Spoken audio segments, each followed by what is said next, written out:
Hardik versus বিজয় শঙ্কর, কে থাকছেন ভারতের বিশ্বকাপ স্কোয়াডে, কি বলছেন শঙ্কর?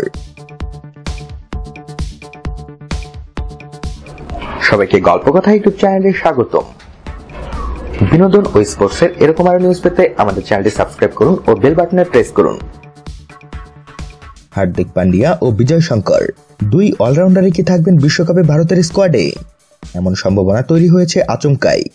নিউজিল্যান্ডে সদ্যসমাপ্ত সফরে নিজেকে প্রমাণ করেছেন তিনি।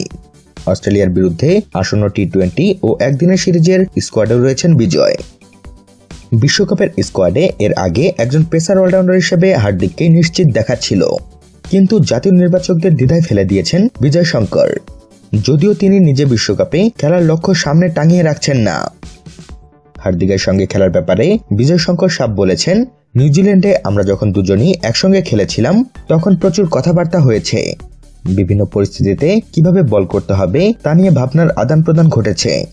বিভিন্ন ব্যাটসম্যানের কার ক্ষেত্রে কোন লাইন লেন্থ বেশি কার্যকরী হবে তা নিয়েও কথা বলেছিলাম। এখনো পর্যন্ত 4 ওয়ানডে ও 8টি টি-20 ম্যাচ খেলেছেন বিজয় শঙ্কর। একদিনের ক্রিকেটে পেয়েছেন মাত্র একটি ইনিংস, যাতে করেছেন 45 রান। চাপের মুখে এই ইনিংস প্রশংসা কুড়িয়েছিল ক্রিকেট মহলের। এই 4 ম্যাচে কোনো উইকেট পাননি তিনি, তবে তার ইকোনমি রেট ছিল 4.87, যা প্রশংসনীয়। আর 20 ওভারের ফরম্যাটে 25.25 গড়ে তিনি করেছেন 101 রান, সর্বোচ্চ হল 43। এই ফরম্যাটে তিনি নিয়েছেন 3 উইকেট। ইকোনমি রেট অবশ্য 9.00।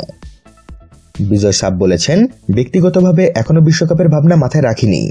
এখনো অনেক বাকি রয়েছে বিশ্বকাপের, অন্য অনেক ম্যাচও রয়েছে আমার সামনে।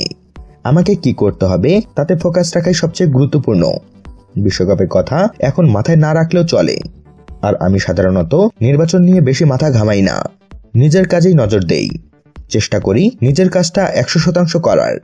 24 ফেব্রুয়ারি শুরু হতে চলেছে অস্ট্রেলিয়ার বিরুদ্ধে 2 ম্যাচের টি-20 সিরিজ। বিজয় শঙ্করের প্রাথমিক লক্ষ্য এখন ওই সিরিজে নিজেকে চেনানো। তো বন্ধুরা, বিজয় শঙ্করের এই বক্তব্যের বিষয়ে আপনাদের মতামত জানিয়ে দিন। আর আপনারা এই দুজনের মধ্যে বিশ্বকাপ স্কোয়াডে কাকে দেখতে চান সেটাও জানাতে ভুলবেন না আমাদের কমেন্ট বক্সে। সবশেষে ভিডিওটিতে লাইক ও শেয়ার দিয়ে আমাদের সাথে থাকুন। ধন্যবাদ।